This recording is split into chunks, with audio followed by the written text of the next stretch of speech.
TV. Rede TV é no Gogó. Ó, você tá no ar. Não, fica tranquilo. Tá funcionando. Agora tá, agora foi. Eu ainda não, vai pela ordem. O Álvaro ainda não. Marcelo, André. Não tem vinheta hoje. Hoje não. Hoje entrou tinha direto. que ter, Sandrão, pelo amor de Deus. Hoje acho que entrou. Agora acho que tá entrando teu, não? Não.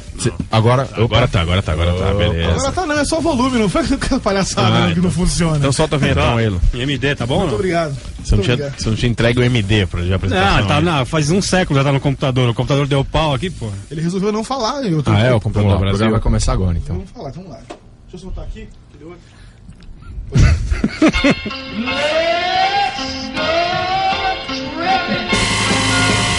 A Rádio Brasil 2000 não se responsabiliza pelo que acontecer nas próximas 2 horas. Está no ar o programa mais maldito da rádio brasileira. Garagem, com André Barcinski, Paulo César Martim e Álvaro Pereira Júnior.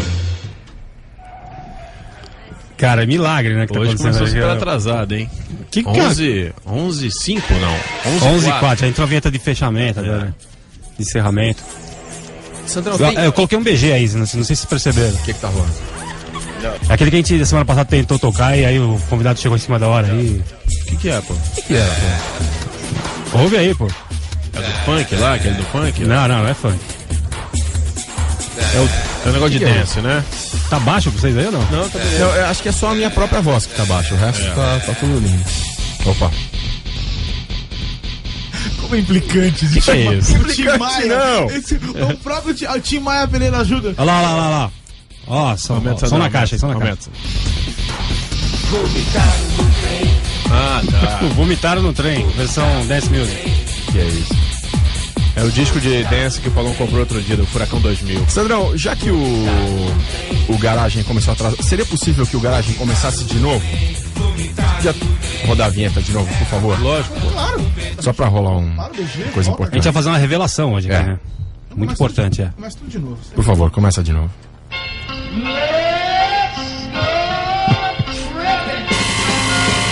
A Rádio Brasil 2000 não se responsabiliza pelo que acontecer nas próximas 2 horas. Está no ar o programa mais maldito da rádio brasileira. Garagem, com André Barcinski, Paulo César Martim e Álvaro Pereira Júnior. E a revelação, Álvaro? Marcelo, quanto tempo faz que você gravou essa vinheta? Ah, já tem um caminhão de tempo. É mais antigo que andar em pé essa vinheta. É, faz tempo. Foi escondido, lembra? Foi escondido. Não podia fazer na TV Globo, agora eu posso. Faço um agora ao vivo. Conta a história aí, Álvaro. Não, quem tá o convidado de hoje é o Marcelo Rezende, apresentador do Repórter Cidadão da Rede TV, ex-repórter da TV Globo, que é meu amigo há muito tempo, e quando o Garagem começou, há 99... Nós estamos há um mês de fazer 3 anos no ar. 3 anos, o Marcelo fez a gentileza de gravar essa vinheta pra mim. Muito legal. Aí você descobrisse na Globo, o bicho pegava. Não, a novela era mais complicada. Ali parecia aqueles caras malucos que parece que tem sempre alguém, lá é mais ou menos assim. Tem sempre uma sombra. Não tem ninguém, mas você acha que tem alguém. Aí você fica meio paranoico. Aí não podia, tinha um contrato. Já viu o contrato de banco? Você Deve pede ser pior. empréstimo, que o cara diz assim, você tem saldo médio? Outro dia eu disse pro cara, você tem saldo médio? Eu digo, meu camarada, se tivesse saldo médio, eu não te pedia dinheiro emprestado. Mais ou menos assim, entendeu? E o contrato era leonino da Globo. Era não podia fazer complicado, nada, eu não né? podia fazer nada. Aí um dia, Alvinho diz assim pra mim, aqui vamos lançar um programa, chama Garagem. Eu digo, ah, legal. Mas eu digo, é um programa ou é uma oficina? Ele disse, não, o programa chama Garagem, legal, tá bom. Eu digo, como é que faz? Ele disse, não precisa gravar uma vinheta. Eu digo, mas como é que é gravar uma vinheta? Ele disse, não, você grava e eu ponho no ar. Eu digo, vamos arrancar a vinheta. Vai ser a Revolução Francesa e quem vai pra guilhotina sou eu. Mas aí eu gravei, já quer saber de uma coisa? Tá tudo certo, manda ver. Mas foi... Eu lembro que na época o Marcelo estava apresentando o Linha Direta. Linha Direta. Então ele estava no Projac, que nem é no mesmo lugar que a gente trabalha. Faltava um dia para estrear o programa. O Marcelo gravou não sei como, aí o Luizinho, que é o diretor do Fantástico, gerou pra São Paulo. Parecia mensagem do Carandiru. Ninguém tudo via, cifrado, mas né? tinha ido. Não, é demais. Então nós do Garagem somos eternamente gratos ao Marcelo por ter gravado essa vinheta. Isso a gente nunca revelou no ar, isso Mas aqui. vários Não. ouvintes identificaram. Tinha gente que tinha Muita gente identificado e falar que identificou. a gente despistava. Falava, não, é parecido. Tá. É um imitador do cara da linha direta. Mas agora babou. Agora vazou, Já vazou. foi. Caiu a casa hoje. Agora pode, também na Rede TV pode. Tudo bem, E aí, Marcelo, tudo beleza, cara? Tudo legal, Tudo tudo tranquilo. ótimo. Pô, você não vai se lembrar, mas a gente trabalhou juntos uma época. Você cobria a polícia, sempre cobriu, né? Há muito tempo, né? Eu sempre tive metido, não é só em polícia, em questão social, que envolvesse confusão, gente sendo prejudicada. Então, eu era fotógrafo do Jornal do Brasil, eu me lembro que... Lembrei. Morro Dona Marta, você não fez aquela invasão Fiz, do morro? Eu me lembro. fiz. Eu lembrei, eu te vi aqui, eu fiquei em duas dúvidas. Ou se era aquilo ou se você era procurado, entendeu? Aí eu lembrei agora. Eu fiquei quieto porque eu nunca falo nada. Era daquela época que eu lembro do Jornal do Brasil, exatamente. Tiroteio. Então, depois a gente vai falar desses... Vamos sim, lógico. Né, daquela fase brava do Brizola ali, né? Mas passou a fase do Brizola, continua a brava fase. Continua mesmo, né? É verdade. Mas bacana. E Álvaro, você falou alguma coisa? Não, não aguento. O Marcelo, de cada 60 minutos que eu passo com ele, 62 dando risada, né? Então... A vida é pra ser alegre mesmo. Tem que ser, né, cara? Tem tanta tristeza ao redor. Por falar em alegria, Pauleta, 3 anos do Garagem, hein? Então nós estamos exatamente um mês do aniversário de 3 anos do Garagem. 3 anos, completa Paulo. 3 anos na Brasil 2000, na verdade, né? 30 de Lógico. agosto. 31 de agosto. Né, na verdade é 30 de agosto. 30 de agosto, exatamente. É. E a gente tá armando uma super festa pra comemorar isso aí. Você quer falar aí, André? O mês de aniversário do Garagem vai encerrar aí com a super festa dia 31 de agosto. Vai ser um lugar novo, hein? Um galpão na Lapa ali, né, Pauleta? Na Vila Leopoldina Sabe ali. o CEAGESP ali, né? Em frente ao CEAGESP, do outro lado da rua ali, bem legal o lugar. Perto do Parque Vila Lobos também. Exatamente, perto de um monte de ônibus ali, na rua Bauman. A gente vai dar mais detalhes aí com o correr do mês, né? Que tem 4 garagens antes da festa, certo? Mas o line-up da festa tá definidíssimo já, hein? Impressionante, Confirmado hein? hoje. Todo mundo do Garagem dá o som aqui. Além disso, a Larissa, Lúcio Ribeiro, João Gordo e Supla. É mole ou não? Todo mundo dando som na festa de 3 anos do Garagem. Exatamente. Tipo back-to-back, assim. Um atrás do outro. Sensacional. Legal, né? Todo mundo, menos eu, claro. Não, eu sou o último da fila. O Marcelo vai dar o som também. Back, mas eu sou O Álvaro não tem coordenação motora, Marcelo, pra botar o CD e tal. Bom, data marcada. Marquem na agenda aí, anotem na agenda, dia 31 de agosto, um sabadão, hein? Legal. Festa de 3 anos do Garagem. A gente tá de férias das festas, mas vai voltar agora com peso total. Estilo bacana. total. É grande o lugar, bem bonito, um galpão antigo, um depósito de uma fábrica, de uma loja de flores. É bem bonito o lugar. E tem condução fácil e tal? É do lado da... É do lado da Cerro Corá ali, que passa trocentos ônibus ali. É, do lado Beleza. da Imperatriz Leopoldina ali. Da Avenida Leopoldina. Avenida Leopoldina, É. então. E a entrada, Paulão, vai ser em dólar? Já estipulou o preço? Já Agora fechou, né? com dólar alto, a gente... Brincadeira, Então né? o quê? 5 de entrada e E 10 10 de consumação, Beleza, né? 5 de entrada, 10 de consumação, aí vai ter, puta, vai ser a festa do Caqui. Ali Festa vai ter, da uva. aliás, vai ter 31 de prêmio agosto. pra caramba. Periga todo mundo for na festa ganhar prêmio, se bobear Verdade, ali. um Viu? monte de disco e tal. E negociei a semana inteira com gravadoras. Aí. Por falar em prêmio, nós estamos sabendo, né, Marcelo? Paulo Coelho ontem, né? Foi eleito... Promoção? É, Promoção, né? promoção. Essa é promoção? É uma nova vinheta da promoção. Cada assunto. Legal, é. Ó, parece piada, mas é verdade, hein? Paulo Coelho, novo membro da Academia Brasileira de Letras. É mole ou não? É verdade, do hospício à Academia Brasileira de Tava Letras. contente o Coni ontem, não? É, você viu atrás, ele tava dando tinha um cara dando uma entrevista, o Corinthians tava meio atrás, assim, com uma cara, lógico, que tava super contente. O que você achou, Marcelo, da eleição do Paulo Coelho para a Academia? Adorei, acho que é democrático. O sujeito é o sujeito que mais vendeu livro no Brasil. verdade. Vende mais do que de autoajuda. Agora falta o Lair Ribeiro e a Mônica Bonfilho, né? Agora a pergunta é o seguinte: eu já vi uns caras na Academia Brasileira de Letras que se der ditado e dizer casa, ele escreve com Z. Então, pelo menos ditado. Eu sempre digo assim, quando o cara começa a ficar muito intelectual, eu digo ditado. Casa, casamento, casado, casou e foi-se. Aí, moral, que normalmente é assim, depois casou, foi-se, né? Aí, moral, aí a minha pergunta é, não é bom? É democrático, não acho besteira não. O sujeito mais vendeu livro na história do país. Aí eu pergunto, se vende tanto livro assim e as pessoas leem em tantas línguas, será que não é um preconceito nosso? Mas você já leu os livros? Não, mas não é. O problema não. Mas sim, mas ok, então tá legal. Eu vou te fazer uma outra pergunta. Já leu Dostoiévski no original? Não, no original. É isso que eu quero dizer, sacou? O que eu quero te dizer é exatamente isso. Né? O meu raciocínio é sempre assim. Nunca as coisas têm que ser verticais, elas têm que ser horizontais. Né? Então, meu raciocínio é assim, a gente fica com raciocínio às vezes em relação às pessoas muito preconceituoso, né? A gente diz assim, o Paulo Coelho. Aí você me pergunta, você já leu o livro dele? Ok. E você já leu? Já. Quantos? Ali, Alquimista, Brida, e acho que foi isso. E foi isso. O cara já escreveu uma jamanta. Sim, não quer dizer assim, mas ele pode ter evoluído, ele pode não ter evoluído. O cara tem 57 línguas. Se você pergunta, aí a pergunta é outra. Você gosta de ler o Paulo Coelho? Eu tô fora, tô fazendo correria. Tô indo, saindo por um túnel do Carandiru. Não que a academia pra dentro, brasileira... não é pra fora, não. Não que a academia seja um paradigma de nada, porque pô, Arnaldo Nisquez, Zé Sarney, também tá tudo lá também. E a pergunta Ivo Pitangui também, não é? Ivo Pitangui. E aí eu pergunto. E sabe o que? Tem um outro lado anárquico que eu gosto. Esse é o que eu mais gosto. Qual é?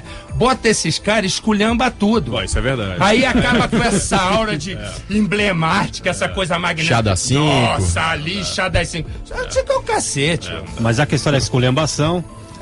o Paulo Coelho, para comemorar essa vitória dele aí de ter entrado na Academia Brasileira de Letras, vai escrever um livro sobre os 60 anos do Caetano Veloso. Um livro místico, cara. Um livro místico. Paulo Coelho escrevendo um livro sobre os 60 anos de Caetano Veloso. Exatamente. Esse mês de agosto aqui o Caetano faz 60 anos, né? E essa é a nossa promoção, então. Exatamente. Aliás, o Garagem faz aniversário junto com o Caetano Veloso? Exatamente. Não sei se é no mesmo dia, mas acho que não. Mas o Paulo Coelho ligou já tarde pra casa do Barcinho. Ele liga pra É mesmo, André? Aliás, todos ligam. Segunda-feira congestiona o telefone na casa do bar. Pedindo uma sugestão do nome do livro, né? Que eu queria que os ouvintes dessem aqui uma sugestão do título do livro que ele vai fazer sobre o Caetano Veloso, certo, Paulo? É isso aí. Então liguem pra cá, 3873-2662, 3873-2662. Espetáculo Larissa e a Verônica Destemida estão aqui a postos. Ou então mande seu e-mail para www.brasil2000.com.br, Brasil2000 com BR, você clica no ícone e-mail, clica no ícone garagem, abre lá o formuláriozinho e sugere o nome do livro que o Paulo Coelho vai escrever sobre o Caetano Veloso. Eu queria dar um nome. Como é que vai chamar, Marcelo? Eu, somente eu e os outros. Agora lê aí os prêmios, André, que tem prêmio muito bom hoje. Chuva de prêmio no garagem. As melhores respostas digamos desde do Morphine, a banda muito legal do cara que morreu lá do cara que morreu Mark Sandman. Mark Sandman. Mark Sandman. No palco, hein? E também discos do Meat Puppets, né? E a melhor resposta, atenção, leva o EP importado do Yeah Yeah Yeahs, aquela grande banda de Nova York. Da Carrie No, né? E mais incrível, hein? Um despertador. Não é despertador, relógio de mesa. É um relógio de mesa dos Pet Shop Boys. Hein? Não! É sério, tá aqui, ó. E onde que instala o relógio, Paulão? É na mesa, na mesa. Na mesa, então. Que é sendo Pet Shop Boys, achei que fosse outra coisa. Ele indica horas específicas. Você achou que fosse um timer? Então é isso, o primeiro colocado ganha o disco do IES, que a nossa apoiadora London Calling descolou pra gente. E um relógio do relógio de mesa do Pet Shop Boys, que a EMI também descolou pra gente aqui. E os discos do Meat Puppets e ele desperta às 24 horas, né? Às 24 horas, da hora que você tem que pentear o cabelo.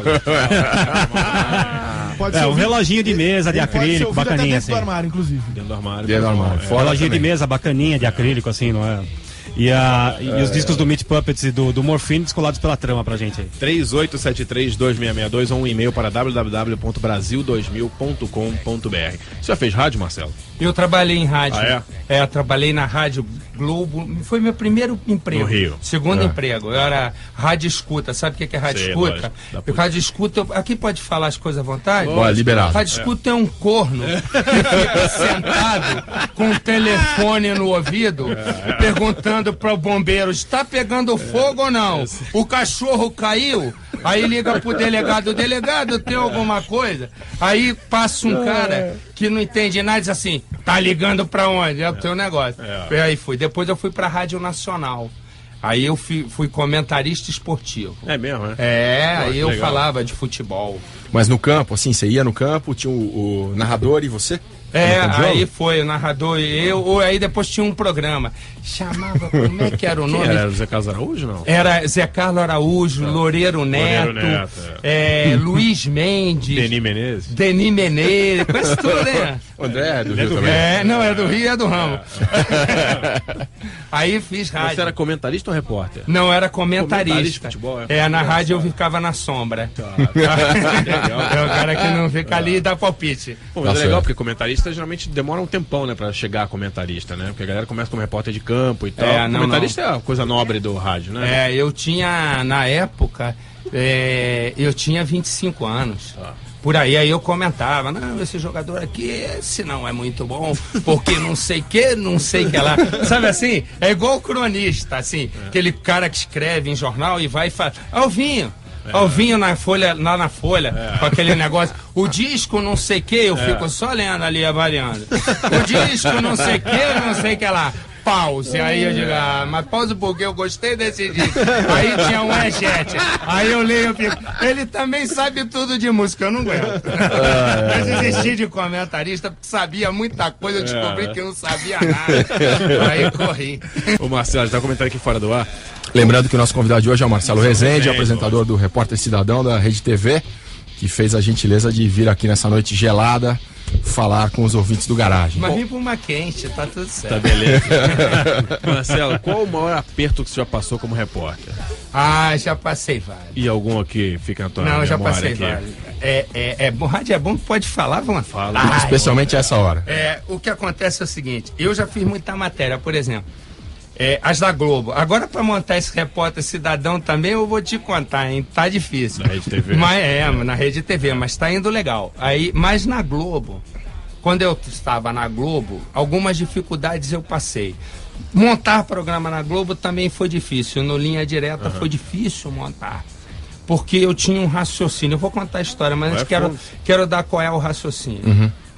O primeiro raciocínio do Linha Direta é que eu olhava e achava que a população queria o fim da impunidade. Ninguém aguentava mais. Eu disse, caramba, eu e Roberto Talma, eu digo, como é que a gente vai virar isso? Né? Aí a gente começou a pensar, eu disse, a gente tem que fazer um programa onde a gente contribua com a justiça para encontrar gente que comete crime e não é presa. Mas a gente não achava o formato. Aí um dia, tem um sujeito que trabalhava comigo, que eu vou levar ele já para a Rede TV, chama Haroldo Machado. Aí, esse sujeito que trabalhava comigo, disse assim, nós temos que entrevistar um maníaco do parque. Mas ninguém entrevistava um maníaco do parque. Ele estava cercado, um rolo lascado. Aqui esse programa é bom, parece o Saara, é seco, né? Aí, moral da história. Aí... eu disse, como é que faz esse negócio, coisa? Eu disse, faz o seguinte, vocês me dão 10 dias que eu vou entrar no presídio de Taubaté, chama Piranhão. Piranhão porque o cara cai lá dentro, tá no veneno. Aí eu disse, deixa comigo, eu vou arrumar. Cheguei no maníaco do parque. Aí começamos, ele é completamente 22, maluco, e começou a falar coisa. Aí eu fui editar com o Talma. E a gente resolveu fazer uns efeitos de edição e tinha um negócio que eu perguntava assim, e a próxima? E a próxima? E a gente botou assim, e parecia gago.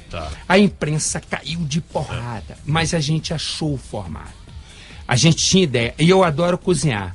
Aí na madrugada, 5 da manhã, eu disse pro Talma, vou fazer dobradinha. Ele disse, é maluco, eu tenho essas manias assim. Isso onde vocês estavam? Nós estamos em São Paulo, aqui. Aí, corri e cozinhando, achei o formato. Fiz o Linha. E deu certo, graças a Deus, está lá até hoje. Quando eu fui fazer o Repórter Cidadão, eu tive uma ideia, porque a gente sempre tem uma ideia errada da população brasileira. A gente acha que a população quer viver no caos. A gente acha que as pessoas são muito negativas, e não é. O povo brasileiro, ele tem uma visão muito otimista das coisas. Ele quer que melhore, ele torce para melhorar. Esse é o grande barato do Brasil. Por isso que o Brasil é diferente de tudo que é lugar. Porque a gente tem sempre uma ideia de que vai dar certo, que vai ser legal. Agora, Marcelo, o que você está falando, quer dizer, resume o dilema de todo mundo que trabalha com comunicação de massa. É tentar adivinhar o que está na cabeça das pessoas. Aí o que eu fiz? Com esse raciocínio, o repórter cidadão disse o seguinte: todo mundo senta o pau na polícia. Chegou uma água aqui, vou explicar pra você que tá acompanhando. É um copo plástico bem fininho que eu não consigo equilibrar na mão, certo? E a água veio fervida. Marcelo, dá graças a Deus que o microfone tá funcionando. Aí eu não tô acostumado onde eu trabalho. Aí, moral da história, o que aconteceu? A gente foi na história, aí eu disse assim: vou mostrar operações policiais para as pessoas perceberem que a polícia trabalha. E virou um sucesso. Nesse raciocínio, era um raciocínio que eu tinha, e vou te contar. Quando eu era repórter, eu sempre pensava assim: o que eu vou fazer? Eu vou descobrir coisas. E um dia eu descobri uma, eu vou contar a história. Esse é o maior sufoco que você passou na sua carreira. Talvez um dos maiores. Eu já levei muito tiro, né, Alvinho? Eu já levei tiro que é brincadeira. Se as pessoas soubessem, choravam em vez de ir. Vocês estão rindo, mas de nervoso, né? Aí, moral, o que aconteceu? Um dia eu tô em casa. Era uma madrugada no Rio, chovia. E eu tava com uma namorada ali, e eu tentando ser performático e tal, mas aí desmaiei porque eu trabalho muito. Aí caí ali meio duro e tal, não sei o que, toco o telefone. Aí eu atendi, era um delegado de polícia assim: achamos os sequestradores do Roberto Medina. Nossa. Um baita de um empresário que fazia o Rock in Rio, faz até hoje, era o dono, do Rock in Rio, tinham metido o cara a pau, um sequestro. E tinham liberado o cara numa negociação onde ele pagou 3 milhões de dólares. Mentira. Ele deu um bem bolado, guardou 2 e deu 1. Lógico. Porque o câmbio era no oficial, ele vendeu no black e ficou tudo certo. Mas esse bem bolado tá sempre no sequestro. Só tem esperto. Aí, pau. Achamos o cara. Vamos pro aeroporto, achar o cara. O que vai? Alugamos um jato. Com cheque sem fundo. Eu e uns caras da polícia. Mas você tava onde, Marcelo? Na TV Globo, na né? TV Globo. Aí a direção da Globo disse assim: achei os sequestradores do Medina, eles estão no Paraguai. Tu imagina, o cara arruma $1 milhão, vai pro Paraguai? Não tem mais, né? O cara é distraído, né? Aí, vamos pro Paraguai. Pá! Paraguai. Paraguai, um jato. Eu bacana. E eu peguei uma garrafa de uísque, escondi debaixo do banco. Tava indo pro Paraguai mesmo, porque né? eu tinha uma sensação seguinte: se eu tomar uísque no Paraguai, eu não volto porque eu morro intoxicado. Deixa eu levar um. E eu vou comemorar se der certo. Entra no Paraguai, paro no aeroporto. Aquela tensão, 8 policiais, eu, a minha equipe. E lá vem 2 dos bandidos. Eu me lembro os nomes. Um chamava-se Nilo Cunha da Silva, o apelido era o Professor. Ele era o mentor. O outro era um guarda penitenciário chamado Aloysio Galvão. 2 caras bonitos, de 1,80 m, e eles vinham como todo vagabundo balançando. E eu disse: é aqueles lá, eu já conhecia de foto. Eles passaram pela polícia. E eu não vou entregar ninguém, isso no meu lance não é esse. Eu filmando, eu digo: vai ter um bye-bye Brasil. Mas isso na rua? Na rua, no aeroporto, eles iam pra Espanha. Eles estavam em Assunção. Ou seja, você e a polícia estavam indo pra pegar os caras e os caras estavam saindo fora. O que aconteceu? Eles fugiram pro Paraguai, correto? Dali eles iam fazer uma caminhada pra Espanha. A gente soube, a polícia foi prender e eu acompanhar. E eles passaram, a polícia não se ligou. Eles passaram a polícia. Eu digo: eu não tenho nada a ver com isso, eu vou ficar entregando os outros? Isso não é meu papel. Só que um dos tiras, ligou no cara. Cercaram. Eles aqui estavam com todo mundo preso. Você estava com o cinegrafista? Eu, Lúcio Rodrigues, você conhece. Aí, e o Carlos Pinto, que depois tomou um tiro de AR-15 na perna, até hoje tá manco. Aí o que acontece? Sobe o malandro lá e aí nego cerca. E aqui, eles estavam com tudo preso aqui, da família dos caras, papagaio, o cachorro, o cara tinha um bem-TV, tava tudo preso, para os caras se entregarem. Prenderam, botamos o cara no avião. Botamos não, a polícia botou no aluguel que a gente tinha alugado. Bonito, legal. Faltava um. Chamava-se Alberto Salustiano Borges. Era o Chocolate. Era um negão que é o seguinte: você começava a olhar o negão do pé pra cima, começava na segunda, quando chegava na cabeça era terça. Eu olhei aquele homem de 1,90 m e pouco de longe, eu digo: ai, como é que... Mas ele tava na mesma área, então. Não, aí é que tá. E porque investigação tem um lance que é engraçado. A gente tinha o nome de hotel, o hotel era Alboredo, perto da rodoviária, e nada de encontrar Alboredo. E eu sentei, já era fim de tarde, E aquela planície perto da rodoviária, eu vi o sol caindo de um lado. Eu vi o sol, alvoredo não existe. Alvorecer. Eu disse alvorada. É alvorada. É óbvio que é alvorada. Só, porra, se eu fosse muito boa, alvorada. Cheguei num daqueles negocinho que vem assim, onde é o Hotel Alvorada? Na rua de trás. Eu digo, a casa do cara caiu, sacudiu, né? Eu digo, Deus, sapé que é na casa de Noca, deu certo. Pau. Desce o cara conta uma história, ele olha pra minha cara e diz assim, você acabou com a minha vida. Quando ele falou isso, eu digo, ai. Eu digo, mas que coisa? Você todo dia no Jornal Nacional bota a minha foto, é por isso que a gente fugiu pra cá. Mas, Marcelo, você chegou com câmera e microfone no cara? Não. Ficou na moral. A polícia chegou e eu tô longe, porque se ele me ver, vai o quê? Ele, porra, ele ganha do Carl Lewis, ele faz sprint. Porra, aí, pá, tudo preso, tal, não sei o que, vai pro aeroporto. E ele começa, aí eu digo pro polícia que tá comigo, eu digo, nós vamos ser presos. Ele disse, não vai nada, você é desconfiado da sombra. De manhã a gente tava nesse aeroporto, o polícia-chefe me chamou e disse o seguinte pra mim, tinha me chamado. O que você tá fazendo aqui? Eu disse, eu tô fazendo turismo. Mas você não sai do aeroporto? Ele disse, não, mas a minha equipe tá aqui desde antes, não veio ainda me buscar. Mentira, ele sentiu, se vou deixar esses otários trabalharem pra mim. Dito e feito. Pau. O que aconteceu? Prende os caras quando a gente tá no avião pra decolar pro Brasil, tipo um bye-bye Assunção. Fui. Eu olho lá no fundo. Era um monte de gente. Aí eu chamei o policial que estava comigo e disse o seguinte, aqui, tá vendo aquele povo ali? Aquilo os caras não estão vindo tocar uma Guarani de despedida. Eu digo, aquilo ali é um sacode, meu amigo. Nós vamos ficar igual roupa no varal em dia de ventania. Vai ser isso que vai acontecer. Pá, cercaram o avião. Uma molecada de metralhadora. Quando? Ou seja, você, a polícia... uns 40. Sério? Aí cerca. Marcelo, só pra quem ligou agora, você, a polícia, 3 sequestradores dentro do avião pra voltar ao Brasil. Pra voltar. E a polícia paraguaia cercando. Cercou. Aí eu olhei... Que merda. Eu olhei e arquivei, eu digo, tá legal. Descemos. Pá. O cara que tinha me interrogado de manhã tinha um sapato de verniz. O policial. Quando você vai preso... Primeira coisa que você faz é mão pra trás e cabeça pra baixo. Senão você tá quebrado. Esse negócio, não, porque eu sou cidadão. Cidadão na noite não existe. É porrada e tchau. Aí, pá. Quando eu olhei, eu só vi aquele sapato de verniz de matar barata no canto. Eu olhei, eu digo, é o mesmo homem. É o mesmo cara. Aí eu só fiz uma subidinha de olho, ele olhou e disse pra mim, o senhor também é sequestrador, sequestro no Paraguai é prisão perpétua. Eu já me vi velhinho com a bola de ferro puxando no pé.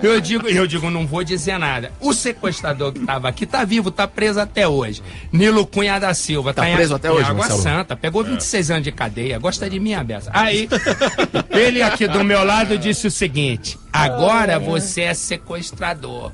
Lá na cadeia a gente conversa. Aí eu olhei pra ele e disse, você não é muito feio não, eu vou te ajeitar. Eu digo, tá morto. Bom, a gente foi preso. Aí... É você, os policiais brasileiros... Todo mundo! Tudo. Aí meteram a gente num lotação, antes de San Martín. Era uma lotação horroroso. E a gente ia assim, os caras de short, como se estivessem vindo do futebol e tudo, porra, de metralhadora na mão, metraca e não sei o que. E eu ali, eu digo, eu vou fingir que eu tô dormindo, porque numa dessa me esquecem. E chegamos no quartel da polícia. Imagina o quartel da polícia. Aí o quartel da polícia. Não, eu vou explicar. Paraguaia. O quartel central da polícia. Aí, os sequestradores e os policiais. Tudo em cana. Aí, pá, a gente lá, pá, não sei o que, aquele monte de algema, e tá tudo certo. Aí, aqui já tinham ligado. Foi a única coisa que o Collor fez de bom, foi ter mandado me soltar, ajeitado pra me soltar. Aí eu dizia, fecha a bica d'água. Se fechar Itaipu, eles morrem de sede. Aí, ok, preso. Só que nós fomos mandados. Os sequestradores foram para uma cadeia, porque aí os caras já perceberam quem é quem. Claro. Os policiais ficaram no quartel e nós fomos colocados numa espécie de uma van, os 2 pilotos e a equipe, o Lúcio, e não era o Pinto não, era o Luiz Brandão, um operador gordo. Aí nós fomos E eu tô vendo aquilo rodar e nada de chegar. Me disseram, você vai dormir bem? Eu digo, tô bonito, vou pro hotel. E roda, e roda, e roda, e roda. E nada chega. Eu digo, caiu, agora vão me matar. Nós entramos no quartel da tortura do Stroessner. Que eu tinha feito uma matéria. Aí entro naquele quartel, eu digo, eu conheço isso aí. Eu vou dormir pendurado. Entramos, subimos uma masmorra. Assim, masmorra mesmo. Tá. Com um coronel pequenininho. Ele tinha um cabeção. Eu me lembro, ele parecia um anão de Velázquez. Um cabeção. E ele aí fez assim. Nós chegamos, ele botou a gente numa cadeia, né, os três. Um vento, um frio. E aí ele colocou, me disse assim, eu quero falar com o senhor. Isso, eles falavam entre eles em Guarani. E comigo eles falavam em castelhano, em espanhol. Aí, eu disse, por não, eu espero que o senhor não queira fugir. Eu estava alto, eu digo, mas eu, coronel, o senhor me perdoa, eu não vou pular. Ele disse, não é por isso não, acende a luz. Lá embaixo era um monte de moleque cheio de metralhadora. E tinha, a coisa mais interessante em ser preso é você criar uma disciplina. Senão você não vive, o estresse te mata, se você não está acostumado à cadeia. Tinha uma toalha, assim, um pano de chão pequenininho. E eu disse o seguinte pro pessoal, a história é a seguinte, nós vamos comer o que eles oferecerem e banho nós vamos nos revezar. Um primeiro. Mas quando eu falei pro Brandão banho, eu olhei para um cara de 150 quilos que aquela toalha enxugava a mão. Eu digo, mas você é o último. E só tinha uma toalha para vocês todos, não, né? Um pano de chão. Aí criamos a disciplina. Aí foi pro banho. Eu digo, bom, já que eu dei a ordem, eu não posso ser o primeiro. Eu tenho que dar o exemplo. Eu digo, eu sou o último. Eu disse, não vou me secar, né? Morri de pneumonia. Aí banho. Eu sempre tinha por hábito, quando eu ia fazer, agora não vou mais, matéria no exterior, é tudo você vai criando. Eu botava no salto do sapato 2 notas de $50, uma em cada salto. Eu abria e botava. Porque eu sempre tinha a impressão que se um dia a casa caísse, aquele dinheiro ia me servir para qualquer coisa. Você vai aprendendo um monte de truque. Né? E aí, eu com esse dinheiro comprei comida. Porra, dentro da cadeia. Na hora, bolas. Mas quantos dias vocês ficaram presos, Marcelo? Nós ficamos 3. 3 dias? 3 dias. E a Globo não... Não, a Globo batalhando. Marcelo vai contar o final dessa história. Ele, a equipe da Globo, os sequestradores e os policiais presos no Paraguai. Daqui a pouco o Marcelo continua a contar essa história inacreditável, que nem ficção seria melhor. Parte 2. O convidado de hoje é o Marcelo Rezende, que apresenta o Repórter Cidadão na Rede TV. Foi repórter da TV Globo, trabalhou comigo no Fantástico, no Jornal Nacional. E hoje está nos honrando com a sua presença prazer meu. Grande figura jornalística. E que agora vai contar o que aconteceu depois de 3 dias na prisão paraguaia, junto com os sequestradores do Medina e os policiais brasileiros. Recapitulando a história brevemente, o Marcelo trabalhava na TV Globo, recebeu uma dica que os sequestradores do empresário Roberto Medina estavam no Paraguai, correu para o Paraguai, junto com a polícia, com uma equipe da Globo, num avião alugado com um cheque sem fundo. Por você? O teu cheque? Não, era um cheque da polícia. Era um cheque de um delegado, porque nem talão de cheque eu tinha. Quero informar para vocês o seguinte, que estão acompanhando o Garagem. Conta lá, Marcelo. A minha situação é a seguinte, o da minha esquerda ganhou uma Coca-Cola. O da direita reclamou da sede, uma Fanta. O da ponta direita ganhou uma Antártica, eu ganhei um pouco d'água. Coisa que é feia. Tem mais. Agora vai todo mundo se explicar. Mas o microfone tá funcionando. Não, o microfone tá bom. Não, o Garagem tem todos os Me presta esse microfone pra eu levar pro Rede TV um pouco.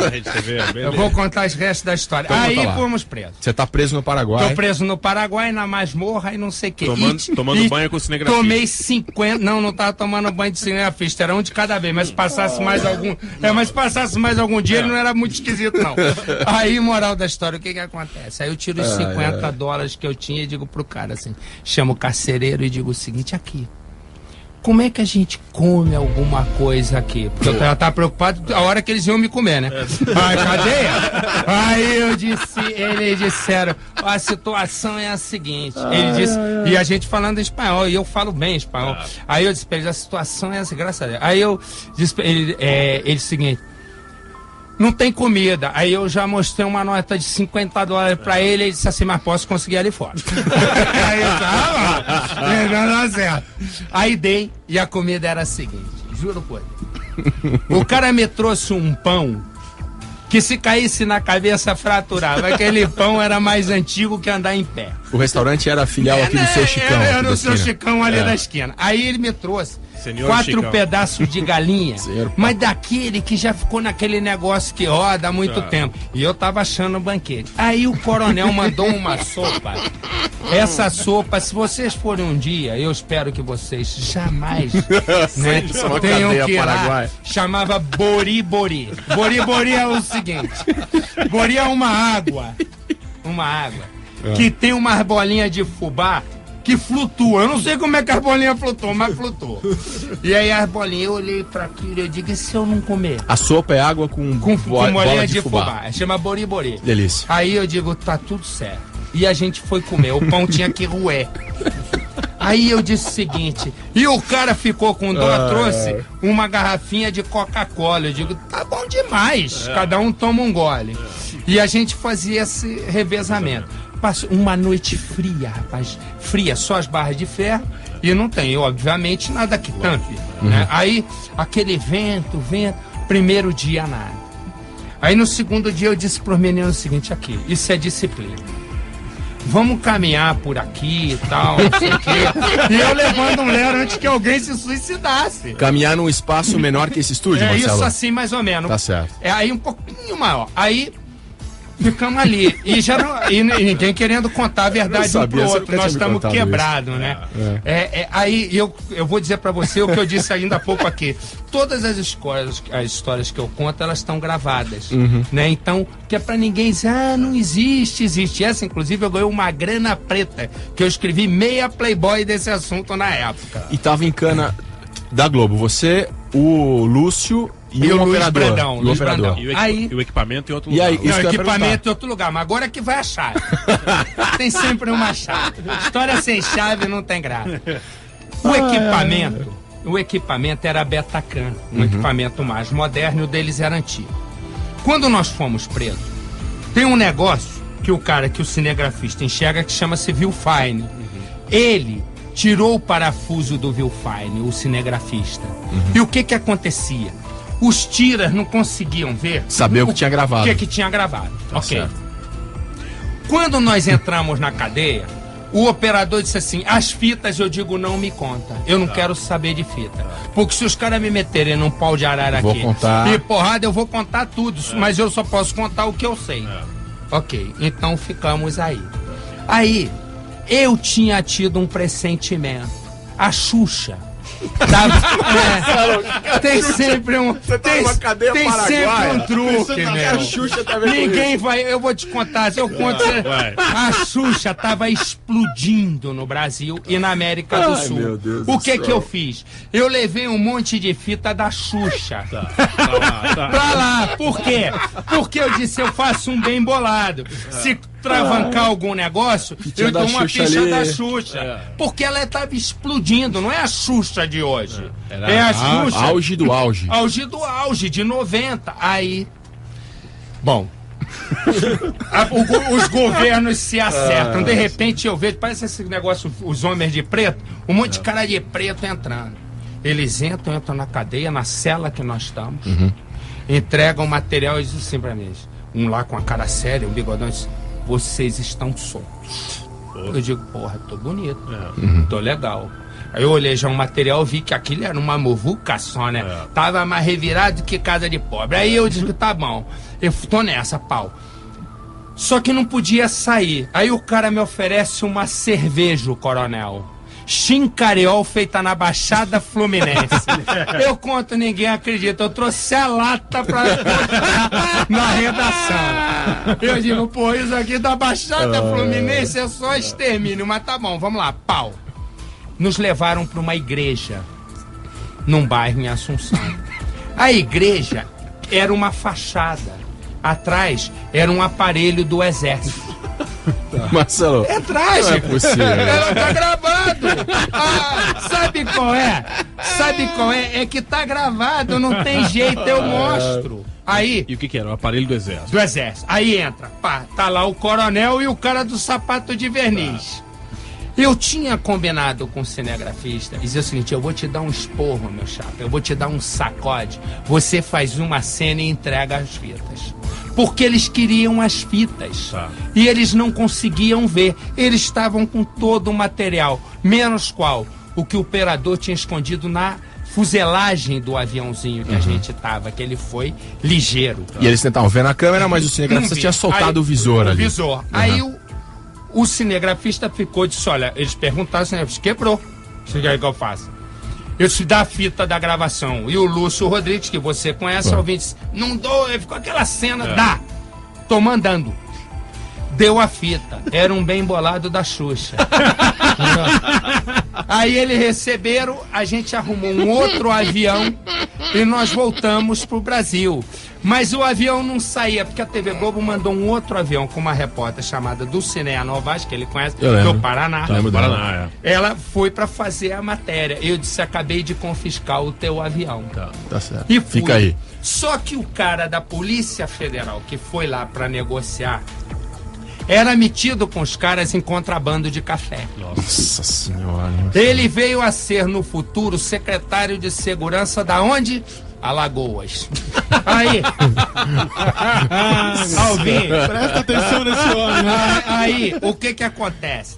Ele queria... O que mais podia acontecer? Ele queria Marcelo? porque queria a fita, queria porque queria.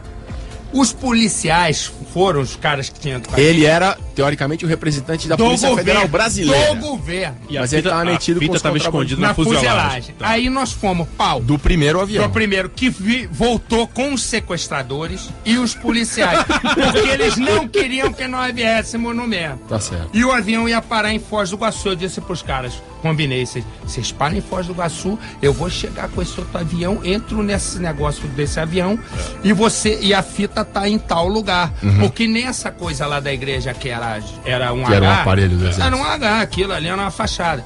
Os policiais também estavam. Eu dei um toque no. A fita tá em tal lugar, olha lá, porque é o seguinte, eu não vou chegar com um cara de 5'4 lá. Você quer que 5'4, né? Ou não sabe? Não. Não sabe, você sabe nada de jeito. 5'4 é quando o cara é bobão e vai preso, em roubinho, ele não é 5'7. 5'7 é ladrão. É a coisa mais 5'7, importante na cadeia. Música do 5'4 Racionais. é aquele cara que faz pinta de bacana e é prego na cadeia. Aí eu disse, eu não vou chegar no Brasil com um cara de 5'4, né? Quando chega em Foz do Iguaçu, a polícia queria as fitas, porque tinha um acerto, o Brasil lá com o Paraguai. O policial chega e diz assim, achei as fitas, estão todas no local mesmo. Eu digo, a casa caiu. E o Eliakim Araújo e a Leila Cordeiro eram da TV Manchete e diziam assim, o Eliakim com aquela voz linda, os repórteres da TV Globo fizeram uma atrapalhada em Assunção e nem a fita trouxeram. E eu já estava em Assunção ouvindo aqui em Foz do Iguaçu, eu digo, a casa caiu. E aí entramos numa edição extraordinária, né? Eu entrei, fui direto pro estúdio, plantão. Sandro, faz um plantão. por favor. Plantão. Pra você contar, Marcelo. Tem aqui. Faz plantão. Atenção. Calma. Plantão é assim, sabe que é meio complicado. Né?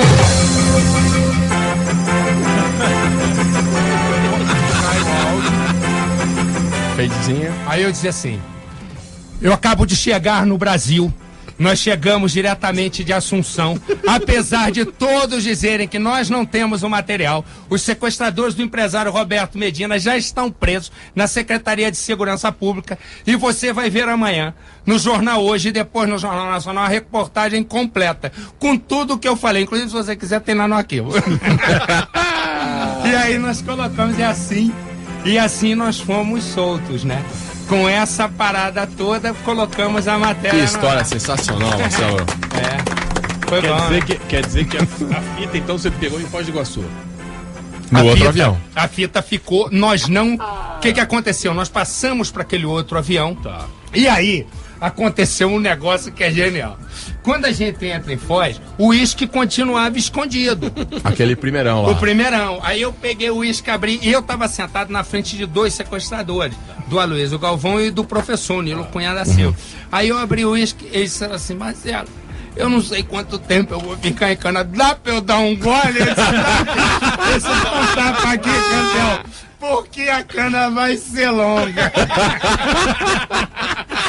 E a gente toma um, eu festejando a liberdade e eles, ó, cadeia. E assim foi a volta.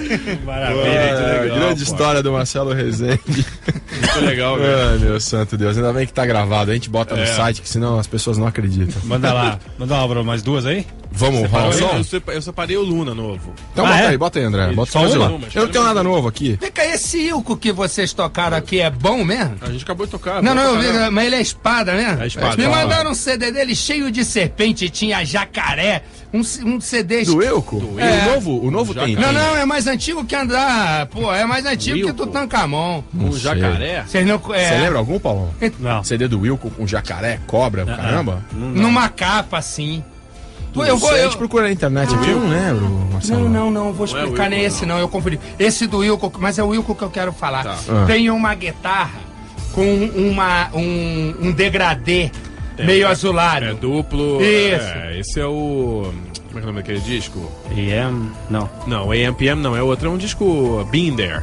Duplo do Wilco. É esse aí. E é bom, é? Bom pra caramba, pô. É? Mandaram pra você? Mandaram eu ouço. Eu gosto, mas não sabia se o cara era mesmo violento. Não, violento. Lembrando que o convidado de hoje é o Marcelo Rezende, que apresenta o Repórter Cidadão na Rede TV e que, entre muitas outras coisas no jornalismo, foi repórter da histórica revista Placar. Como é que foi a matéria da máfia da loteria? A máfia, Marcelo. eu Década de 80, isso, né? a máfia eu participei.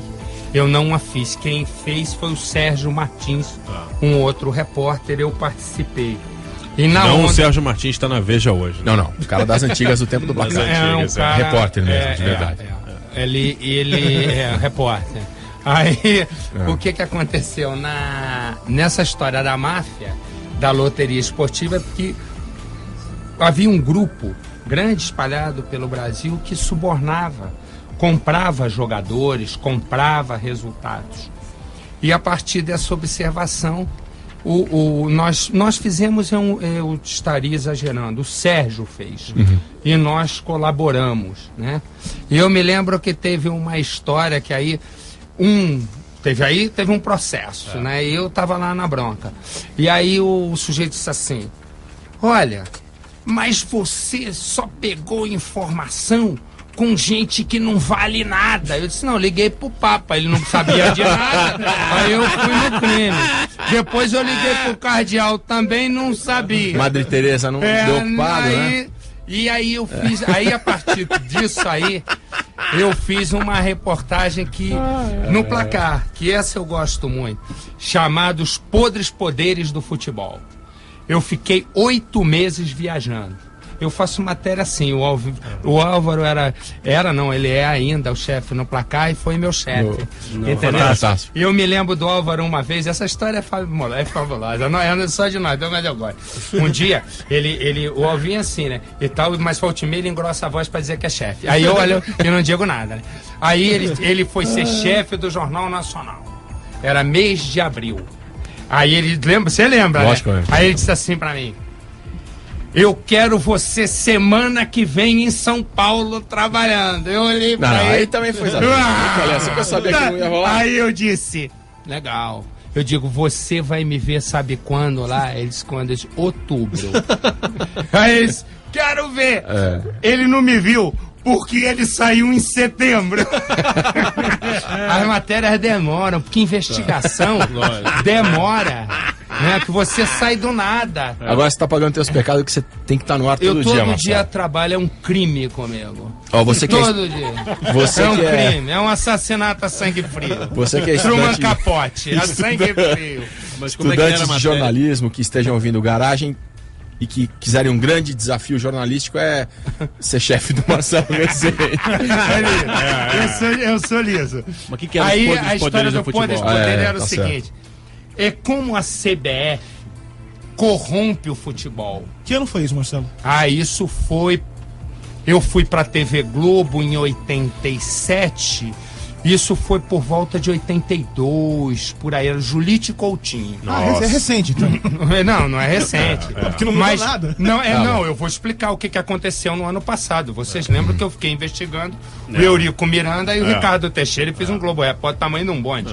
O que aconteceu? Aí eu mostrei, nesses 8 meses que eu fiquei fazendo essa matéria, eu mostrava como o dinheiro saía e como o dinheiro entrava do futebol. Como eles roubavam, na verdade. Lógico. E tudo documentado. Eu reuni 60 quilos de documento. O Juca Kfouri era o meu chefe, dizia o seguinte: eu tô gastando mais dinheiro de volume de bagagem extra com esse documento do que de passagem. Por coisa. E aí, exatamente o que você falou. Mas o que era? O que rolava, Marcelo? Rolava o seguinte: a CBF, o esquema do futebol é muito simples. Hoje é pior. Aí eu descobri no ano passado. Na época era o seguinte: a CBF arrecadava e mandava o dinheiro para as federações. Não há um controle absoluto, agora estão querendo fazer. Então os presidentes dizem assim: contratamos uma obra, não sei o quê, como é igual na política, não sei o quê. Quando você vira a obra de uma empreiteira que não existe, mas existe a nota fiscal. Então, esse dinheiro era um volume grande e isso. E é o dinheiro de renda? É dinheiro de renda, de não, televisão, patrocínio. Repasse, né? Hoje, Repasse da CBF para as federações. Renda hoje, federações e tudo. Aí, federação não, como é? Televisionamento. Renda, televisamento, dinheiro de merchandising, dinheiro de patrocínio. Aí no ano passado eu saí do Linha Direta. Eu saí do Linha Direta logo para explicar, porque senão fiquei mal parado, logo eu vou explicar logo. Eu saí do Linha Direta porque botaram 2 pregos lá querendo me dar um monte de ordem e ser chefe. Eu dizia para os caras, eu vou explicar uma coisa. Eu inventei esse negócio, agora vocês querem reinventar a roda? Aí um dia eu comecei, eu sou assim, não sou muito de brigar não, eu não perco muito tempo discutindo. Aí um dia eu me aborreci e disse o seguinte: eu quero ser demitido. Não pode. Eu digo que não pode, eu não trabalho mais nisso. Vocês botaram as pessoas nesse Linha Direta que não tem nada a ver comigo. Eu trabalho assim, solto, se me deixar livre eu trabalho. Se ficar me prendendo, aí eu saí. Aí botaram lá um outro companheiro, que está lá até hoje, fazendo muito bem, e eu fui embora. Aí o jornalismo, eu queria ir embora da TV Globo, né? Eu queria sair batido. Aí a TV Globo, o Evandro Carlos de Andrade, era o diretor, me chamou, ele era um cara austero, imperial, disse assim: em outra situação eu o demitiria. Eu digo, tá legal, é isso que eu quero. Aí ele disse assim, não, mas eu quero saber onde você quer ir trabalhar. E eu disse, eu quero ir pro Fantástico. Porque no Fantástico tava a minha turma, entendeu? Porque eu tava, na época eu não tava Você tava em Los Angeles. Aí tava fácil pra você. Quando você chegou, eu dei linha a minha pipa e fui. Aí o que aconteceu? Aí eu vou pro Fantástico. Aí mal cheguei, o Luizinho, que é o diretor do Fantástico, assim: que tal investigar o futebol igual você fez no Placar? Que o Luizinho também trabalhou no Placar. Exatamente. Aí eu disse assim, não, Luizinho, esse negócio de futebol eu já não entendo muito, os caras ficaram mais ligeiros. E eu tinha cunhado uma frase quando eu deixei o futebol. A frase era o seguinte: bandido por bandido eu vou lidar com os originais. Porque eu digo, porra, um monte de bandido que não vai pra cadeia, pelo menos bandidos verdadeiros são homens, eles vão lá pra bolobúrica. Aí, pau. E fui fazer o Eurico Miranda e o Ricardo Teixeira. E é impressionante, né? Que é impressionante, porque eu tava assim, eu vou dizer como é que eu tava. Eu tava num lugar, eu tenho um cachorro. É minha única. As suas histórias sempre dão uma saída. É a minha única propriedade. É o cachorro, eu tenho e ele me tem, nós somos amigos. Aí o que aconteceu? Eu tô passeando com o cachorro, me toca o telefone. Era a direção da Globo. O Carlos Schroeder, que é o diretor lá da Globo, é o chefe do Álvaro. O Álvaro tem medo dele, lascado. Aí, moral da história. Aí ele me liga e diz assim: Marcelo, você tá fazendo o quê? Eu estou passeando com o meu cachorro. É sábado, tu acha que eu tô fazendo o quê? Aí ele disse: você precisa ir para os Estados Unidos. O Eurico Miranda tem uma casa lá? Eu digo, tem. Porque quando o Luizinho do Fantástico me pediu, eu já botei os meus amigos para correrem, né? Aí ele disse, tem. Ele disse, você sabe onde é? Eu digo, sei, a região, no seu local. Ele disse, tem um cara que pode te ajudar. Aí eu disse, perfeitamente. Ele disse, vai para os Estados Unidos. Eu digo, quando? Ele disse, agora. Eu digo, tô com um cachorro, não tá vacinado. Aí ele disse, pô, para de sacanagem, só vive brincando. Aí eu disse, então tá bom, eu vou fazer o seguinte, eu vou largar o cachorro em casa vou arrumar uma mala e vou pro aeroporto. Papapá, liguei, arrumei uma passagem, não tinha no dia. No outro dia de manhã eu fui para os Estados Unidos. Aí eu disse, e eu sou assim, se der brecha eu vou. Arrumei logo uma primeira classe, uma mordomia e fui.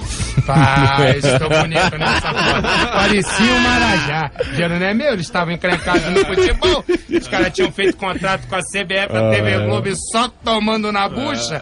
Aí eu fui, pá, bonito, naquele aviãozão, primeira classe. Todo mundo me achava lindo. As aeromoças riam pra mim e diziam, nossa, estou bonito. Nada, porque era cara a passagem. Aí fui eu para os Estados Unidos. Chego nos Estados Unidos, vim uma equipe de Nova York me encontrar. Eu vou para Los Angeles, ali para Miami, que é um lugar de prego. Você foi sozinho, você não foi com sozinho, sozinho. Aí fui para Miami. Se tem um lugar esquisito, é Miami. Só não perde para Carapicuíba, que eu gosto. Aí cheguei em Miami, aquele lugar de prego, aquele monte de gente esquisita, metida a besta. Eu digo, olhei e tá bom. Aí fui, pá. Aí cheguei. Depois me lembra de eu contar a história quando eu fui preso na China. Aí... Essa história eu sei. Essa ele tava. Essa eu sei. Ele era o meu chefe. Aí, moral da história. O cara no dia seguinte chegou. Eu tinha armado uma arapuca pro cara. O cara que ia te ajudar. O cara que ia me ajudar, mas eu não sabia qual era dele, né? Vai me ajudar, não me conhece. Quem ajudava era meu pai e minha mãe, já morreram. Vai me ajudar por que cargas d'água? Eu tinha armado uma arapuca. O meu quarto parecia do James Bond. Tinha microcâmera pra tudo que era. Parecia o Big Brother. 50 câmeras. Eu digo, esse cara tá fudido, ele não se mexe aqui. Aí o cara senta com uma cara séria, assim, de executivo, ladrão. Eu olhei, disse, muito prazer e tal. Ele disse, eu fui recomendado pra falar com o senhor. Eu digo, eu imagino, o senhor tá no meu quarto, vem me procurar, o senhor não pode ser recomendado. Eu disse, olha aqui, meu amigo, deixa eu explicar o seguinte. Vamos conversar sério, eu não quero saber qual é a vantagem que você tá levando nisso. Alguma você tá. Eu não quero saber, esquece isso. Eu quero saber onde é que é o condomínio e eu vou entrar lá. Ele, pau, é tal lugar. Era do Eurico Miranda. Aí fui lá olhar o condomínio. Isso era de manhã cedo. Olhei o condomínio, rapaz. Parecia Alcatraz. Eu nunca vi tanta segurança. Sério mesmo? Eu digo, como é que eu vou entrar Só nesta confusão? Eu digo, aí eu fiquei pensando a noite inteira. Eu digo, tem. Porque o interessante desse meu trabalho, agora já é outro lance, mas quando é você descobrir como você vai fazer. Porque como é que tua inteligência vai te levar pra frente? Que TV é muito diferente de jornal. Né? Tem que entrar com tudo. Aí o que eu fiz? Sempre tem que pensar na narrativa. Eu olhei e disse o seguinte, já sei, de madrugada, eu tenho ideia às 4 da manhã, por isso que eu tô nesse fogo todo, porque eu tô na hora de trabalhar, porque a minha cabeça trabalha. Aí eu fiz o seguinte, pra entrar no condomínio. Vou comprar uma casa no condomínio. Foi a minha ideia. Porra, vocês que têm dinheiro pra comprar uma casa de $1 milhão, nego te carrega no colo, dá beijo, te oferece a namorada. Aí eu disse, mas aqui tem muito brasileiro e eu preciso de um corretor brasileiro. Por quê? Porque eu vou falar que são empresários do Brasil. Eu estava com um produtor maravilhoso, americano, criado no Brasil. Ele conhece Davi Presas. Que é... Aquilo é mais ligeiro que cobra fugindo. É muito maluco. Aí eu disse pra ele, você é o comprador e eu sou o motorista. Eu não sabia que você ia com o Davi nessa história. Aí por quê? Rapaz, todo cara ficou um pouquinho melhorzinho na vida, ele não dá nem bom dia pra pobre. E aí eu disse, esse cara que vai vender uma casa de $1 milhão, não vai dar bola pro motorista, ele não vai nem olhar pra minha cara, mas foi dito e feito. O trouxa, pensando no $1 milhão, me largou solto. Aí quando ele me largou solto, você foi passear pelo eu entrei de motorista, comprador aqui, era o Davi, representante do empresário, e o corretor, aquela festa, e o cara só pensando em $1 milhão. Você conhece o Davi, André? Desse tamanho. Isso. E eu só pensando como é que ia foder a vida do Eurico Miranda. Aí, agora 1 da manhã eu já posso falar palavrão, né? Posso ficar à vontade. Aí, moral da história. Entro no condomínio, a água tá ficando mais quente. Aí entro no condomínio. Quando o cara vai mostrar a casa, correto? Eu dou um toque no cinegrafista, que é o Hélio, que hoje está aqui, Alvarez, que hoje é o chefe daqui, e disse, meu filho, vamos cambar nessa trilha aqui. Por enquanto ele vende a casa diz que compra, nós vamos no Eurico Miranda. E eu tinha uma visão aérea já da história, eu sabia onde era a ponta. Eu tinha ido antes, por enquanto eles conversavam, vi o local e fui. Filmamos a casa. E eu botei um microfone sem fio, fiz uma passagem com uma voz de medo, porque eu digo que a segurança tem. Esta é a casa de Eurico Porque eu já tinha, antes, há uns 2 anos, o FBI tinha tentado me prender nos Estados Unidos. Que foi o caso do CD, né? Por causa do CD que eu fugi. Negócio de CD pirata. Aí eu digo, eu não posso cair 2 vezes. Já escapei numa boincana aqui e filmei o Eurico. Do lado. A casa vazia. Vazia. Aí do lado tinha o condomínio do Ricardo Teixeira. Nossa eu vou te Senhora. dizer só. Quem é vizinho do Ricardo Teixeira, vizinha? A Mônica Seles. Dá pra entender o condomínio? Vou dizer quem... Eu vou dizer quem treina na época de verão no condomínio do Ricardo Teixeira, o Peter Sampa. Você deu pra entender o condomínio? Sim. E aí eu fiz o Eurico, voltei pro Brasil. Entrego pra TV Globo o Eurico pronto. Papapá, e aí a casa dele foi caindo. Aí acho laranja, dinheiro desviado. E aí a TV Globo disse assim, e a CBF? Eu digo, a CBF, meu chapa, é uma dinheirama. Tem empresa no exterior, paraíso fiscal, é uma lambança. Aí fiquei 5 meses e meio. Demora, eu digo que demora, dá certo. Mas é longo. Alvin ficava com pressa.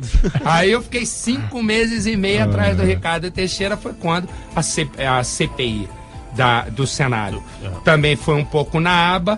E a gente aí levantou a história de paraíso fiscal, mansões, dinheiro e barará, que ele acha que vai escapar por causa do pentacampeonato, mas a justiça vai pegá-lo forte. Vai ainda, né? Vai pegar ainda. E ele já teve uma condenação, Ricardo Teixeira, que ninguém sabe, né? É? Ele foi condenado e em primeira instância recorreu, e aí o tempo, com essas morosidades da justiça, prescreveu. Mas ele tinha uma primeira condenação a 6 anos de cadeia. De crime de colarinho branco, esse tipo de coisa. Por sonegação fiscal. Caramba. É. Marcelo, é o seguinte, a gente vai tocar uma música, eu queria te perguntar uma coisa, você responde depois, por favor. Você não fica... Uma galera assim que você já denunciou, você não tem medo? Como é que você faz de andar na rua? Você já sofreu represália? Nego te bater, essas coisas... Conta pra gente depois, então. Depois que rolar um som. Por falar em tolerância, aí, Marcelo, já teve que correr muito de personagem das suas matérias ou não? Marcelo Rezende, nosso convidado de hoje. Não. Marcelo, já rolou? Denúncias. Não. Nego corrupto, coisa que o cara ficou Não, puto. você, assim, recebi uma ameaça, assim, já há muitos anos, quando começou aquela história do INSS, do juiz Nestor do Nascimento, que tinha uma ponta, e aquilo ali que depois outros repórteres com muita competência desenvolveram, aquilo começou comigo. Um cara ligou para uma mulher que era chefe de redação, chamada Olga Curado, que não sabia o que fazia com aquele pepino na mão. E aí ela me deu e eu fui e comecei a organizar, fiz a matéria, mas depois eu já estava embutido em outro negócio, só dei o start e depois caí. Eu nunca me preocupo com a ameaça, não, sabe? Hoje até recebo quase nenhuma e tal, mas eu nunca me preocupei, eu sempre me preocupo com silêncio, né? Você sabe uma coisa que... Desculpa, uma coisa que... água tá quente, tá me dando pegar. Aí, água aqui é quente, né? Aí, aconteceu o seguinte, É o seu chá. mas é o único, é um chá que não tem chá, é uma coisa engraçada. Parece aquela... Isso aqui eu vou dizer, aí, deixa eu explicar só. Um momento que me preocupou muito, agora querem me embebedar, estão me dando cerveja. Aconteceu o seguinte... Diadema, Favela Naval, lembra? Lembro. Favela Naval, um dia, é pra contar a história? Pode contar. Favela Naval, um dia eu tô dormindo, eu tinha uma preocupação, é sempre assim. Eu tinha uma preocupação, sempre diz assim, adolescente grávida, né? Adolescente grávida, menina de 12 anos grávida, menina de 13 anos grávida, e só falam isso, e me deu eu sempre penso assim, Se você começa a falar muito a mesma coisa, ou todo mundo a mesma coisa, eu tento pensar o contrário. A minha cabeça funciona assim. Se todo mundo tá indo pra lá, pode ter certeza, eu vou pra lá. Eu nunca vou na onda. Aí, aconteceu o seguinte. Eu comecei a pensar o que deve ser para um adolescente, não uma adolescente, ser um pai com 13 anos de idade. Qual era a diferença? Isso habitava muito a minha cabeça. A menina com 13 anos, mãe, mas e o garoto, perdão, e o garoto com 13 anos, pai? Como é que ele liga nisso? Mas isso tem o que a ver com a favela? Calma, não, vou chegar lá. Mas é assim mesmo que eu conto história. Tá certo. O sujeito tá me reprimindo. Coisa esquisita. É que eu achei que você tinha... Não, eu não perco o fio da meada, não. Eu faço isso 200 anos. As minhas histórias são assim mesmo. Aí o que aconteceu? Eu aí fui pro Rio, porque no dia seguinte eu ia pra Fortaleza. Porque lá tem uma mulher que é uma grande professora, que ela trabalha isso e ela é muito sensível. E eu ia pra lá montar esse esquema com ela. Tô dormindo num apartamento que eu tinha no Rio. Eu tenho mania de dormir no chão igual índio. Meu bisavô era índio. Então eu deito no chão e durmo. O negócio de cama é uma coisa meio rara comigo. Aí eu tava deitado assim no chão e toco um telefone que eu tinha nesse apartamento que quase ninguém tinha, esse telefone. Toca, eu atendo, 11 horas da noite. E eu durmo todo dia, eu durmo de 9 às 2 da manhã. Aí 2 eu acordo e toco, meu dia começa. Aí eu tava dormindo, eu toco o telefone, eu caso, Marcelo, é o fulano. Eu digo, ô campeão, isso é hora. Ele falou, são 11 horas, pois é, tô dormindo. Aí tem uma bomba pra você. Eu digo, me conta amanhã de manhã. Esse me liga, eu disse pra ele, me liga então às 4 da manhã. Aí ele disse, não, vou te contar. Eu digo, e o cara insistindo, ele disse, então faz o seguinte pra mim, vai contando que eu vou dormindo. Se isso me ligar, eu acordo. Ele disse, pô, você parece maluco. Eu digo, vai contando, fica tranquilo, eu vou ficar falando, mas... Aí o cara começou, eu tô com material da Polícia Militar de Diadema sentando o cacete e matando um cara. Aí eu tava... Aí eu liguei. Eu disse, como é que é? Aí ele disse, é isso. Eu digo, agora me explica o seguinte. Te contaram, você viu a fita ou você tem? O cara é um cara da tranca, é um cara de fazer correria, né? O cara é vagabundo. Aí, malandro. Aí ele disse, não, tô com a fita aqui, tô vendo a fita. Eu aí disse, jura? Eu disse, jura? Eu digo, vai ter mais um monte de menina grávida, mas eu já larguei esse assunto. Eu disse, aqui, vamos fazer o seguinte. Aí eu expliquei pra ele que eu ia viajar, mas ele disse, olha, mas vamos fazer o seguinte, ô campeão. Viu onde ele emenda? Eu preciso. Agora eu entendi. Eu preciso mandar um cara aí pra ele ver a fita, porque eu não vou desmarcar a minha vida. Agora são 11 horas da noite, você já tomou uma, pode estar fantasiando. Aí ele disse, não, aqui ninguém entra. E não entra mesmo, era um lugar perigoso. Aí eu disse, não, mas o cara que eu vou mandar é um cara forte, ele é ligeiro. Ele disse, não, e ficou aquele negócio que não ia pra frente nem pra trás, caminhão manobrando em rua apertada. Aí eu disse pra ele, olha aqui, campeão, eu vou dizer o seguinte, você tem uma fita, se você quer botar pra fora, algum motivo tem. O único cara que você confia sou eu, porque tem 500 mil jornalistas, se tivesse o outro, você já tinha dito, olha, vai andar. Então vamos fazer o seguinte, tem que ir na minha, ou você confia em mim. Ele disse, eu vou dar uma geral no cara. Eu digo, tá tudo certo. O cara, quando chegar aí, meu camarada, ele já tá tão nu de medo. Aí chamei um cara que o Alvinho eu conhece, que eu vou dizer o nome. Espera. Malavolta. É o chefe de reportagem. Pra você que tá em casa entender que é o Malavolta, ele parece o Dani de Vito. E é enrolado igual. Aí eu disse, Mala, ele disse, o que é? Eu tenho um negócio pra você fazer pra mim. Aí ele disse, essa hora? Eu disse, você tem que ir num lugar assim assado, eu não vou dizer nem a região. Encontrar um pessoal que eu conheço, num lugar assim assado. Ele disse, eu não vou lá nem que você queira. Eu digo, você vai. Liguei pra direção da Globo, disse, olha, achei uma mina aí. Pau, uma Malavolta vai. E me liga. Uma e cacetada. Aí eu já tava acordado mesmo. Já tinha tomado banho. e tava esperando o dia raiar. Aí ele me liga e diz assim: a fita é o bicho. Eu digo, tem o que o cara falou? Esse, pô, tem uns caras matando.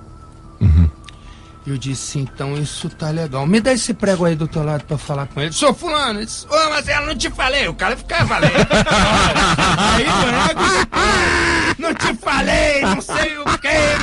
Eu deixei o cara queimar a gordura e disse pra ele, te encontro 11 da manhã aí na tua casa. Ele disse, então tá bom, viu, Bererê? Eu digo, então para, já sei que é boa.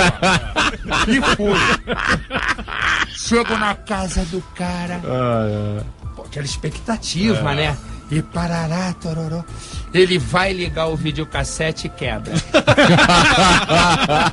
Eu olhei pra cara dele e digo, vem cá, tá de sacanagem comigo. Ele disse, acontece, é aparelho eletrônico, já é. Eu digo, então você dá um sacode aí e arruma outro.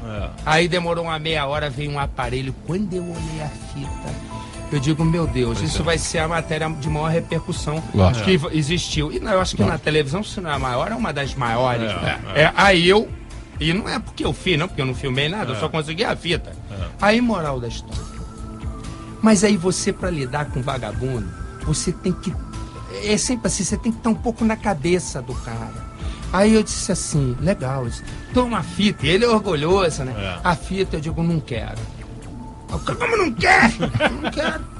Por quê? Eu digo, porque essa fita é preta e branca, é cópia. Eu quero a original, que é colorida. Porque vocês não iam filmar isso em preto e branco. Esse, não, mas aí o cara já começou, sabe assim, numa conta de chegar. Eu disse, deixa eu explicar. Eu ia pro Ceará. Eu ia pra Fortaleza. Tu conhece a praia de Fortaleza? Tem uma praia que você não perde de vista. Eu tinha uma materinha que eu ia enrolar ela 15 dias, eu ia trabalhar assim. Eu ia chegar com a matéria, o Brasil ia chorar vendo o Fantástico. E lá ia todo mundo gostar mais de mim. Você me tira pra essa roubada e vai me dar preto e branco? Você acha que o telespectador da Globo gosta de preto e branco? Isso é TV Tupi, rapaz. Tô falando TV Globo, o cara colorido. Aí o cara, mas aí... Eu digo, não tem aí. Aí o cara saiu pra buscar a fita. Demorou uma hora, eu digo, ele não vai voltar. Ele me deu. Ele disse, toma, você é chato. E pegou a preto e branco. Eu digo, não, as duas são minhas. Eu digo, eu sei lá, te dá uma recaída, você passa a gostar de outro jornalista, eu tô quebrado. Por quê? Tem uma explicação. O que acontece é o seguinte, eu nunca trabalho com dossiê nem com fita. Eu nunca acredito no que tá ali. E eu tinha que pegar aquela fita, eu demorei 2 dias vendo sozinho aquela fita. Porque eu achava que aquilo era um cenário. Que aquilo não era real. E que era uma montagem exatamente ou para sacanear a mim, ou para me desmoralizar, ou a TV Globo. Aí, eu convencido de que poderia ser, e agora eu vou contar o truque, o que aconteceu? Eu reuni uma equipe, que hoje, por uma questão de segurança, eu não vou dizer o nome das pessoas, mas uma equipe em linha de frente. Éramos 13 pessoas, um número bom. Aí...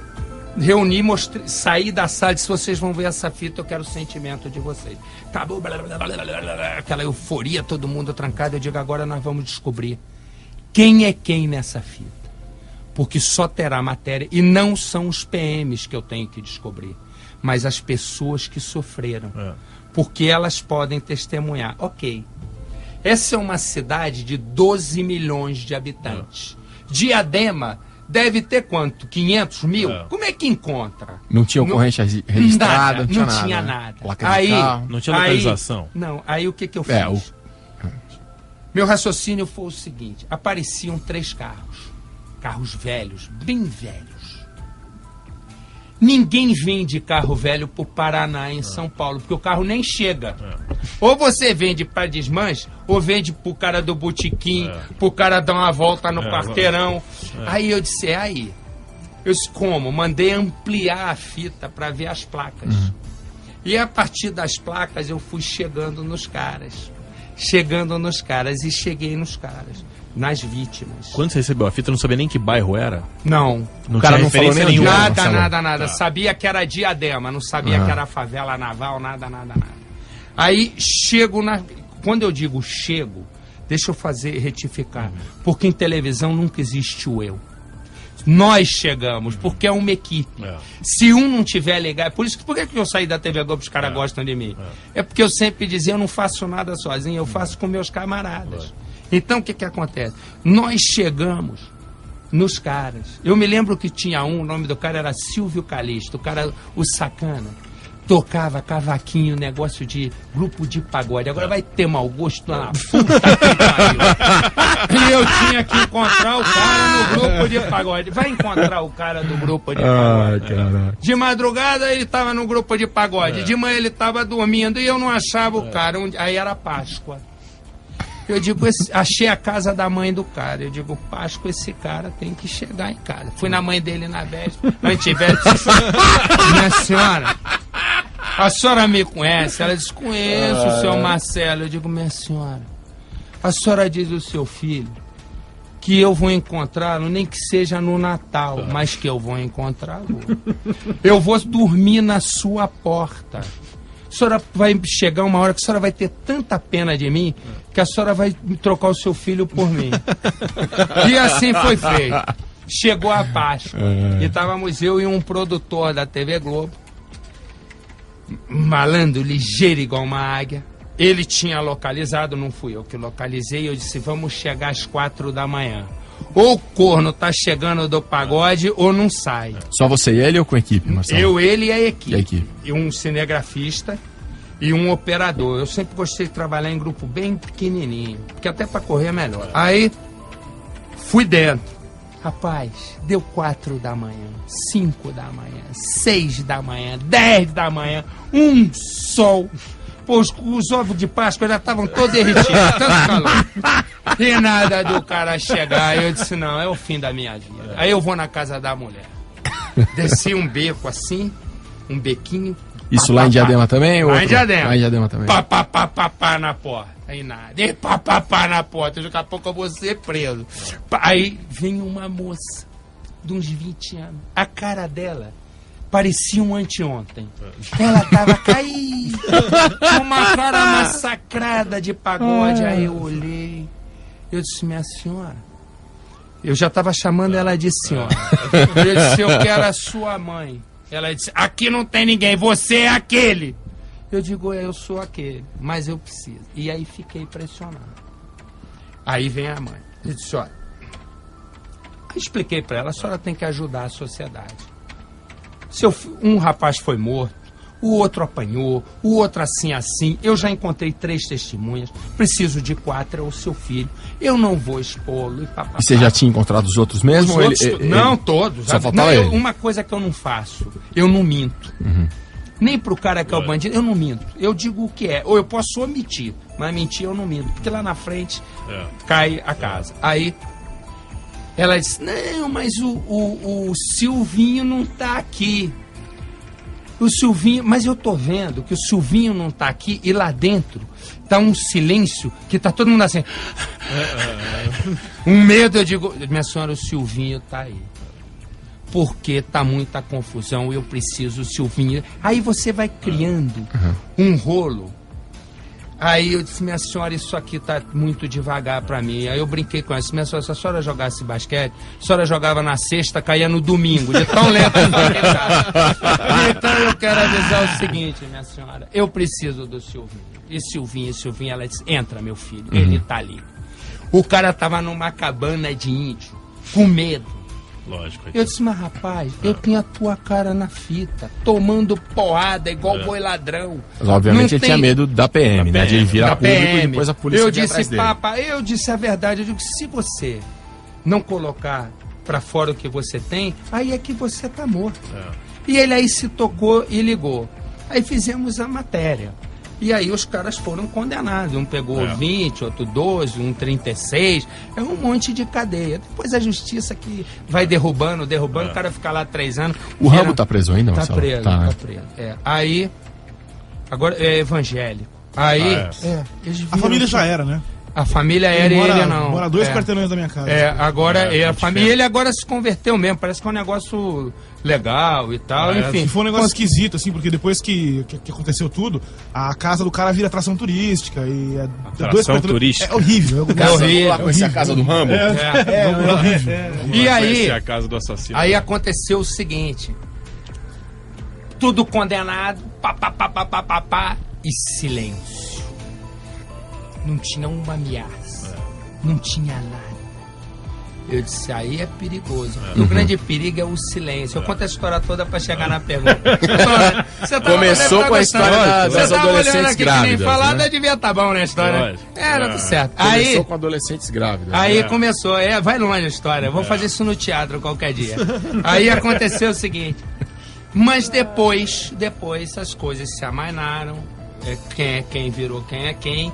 E nada. Essa coisa de você trabalhar nisso é um risco, realmente é um risco grande, principalmente na ação. Quando tem ação, quando é uma coisa mais de pensar, você tem menos. Mas quando é ação, o risco é muito grande. Mas, eu já Marcelo, fiquei muito em tiroteio e as balas passando perto. Mas no depois, Marcelo, por exemplo, hoje, você vai ao cinema, normalmente? Eu ando normal. Normal? Normal sem forçar. Que nem diz um amigo meu. Eu ando normal. Sabe o que acontece? Hoje, quando uma hora lá que você me ligou, que você estava lá com o Faustino e vocês me ligaram, eu estava tentando ajudar um rapaz que o irmão dele está sequestrado. O irmão dele não se mete nada nisso, é um comerciante, entendeu? A vida hoje, Álvaro, a desigualdade social do país, eu vou dizer uma coisa, eu conheço bem de crime, conheço muito criminoso.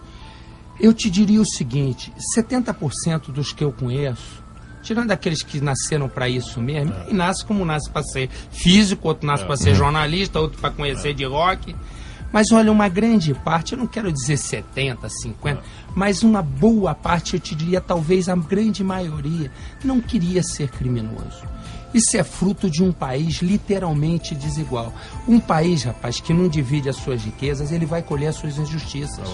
Então você tem um país desigual, com uma corrupção desenfreada, subornos desenfreados, uma justiça falha, corrupta em parte.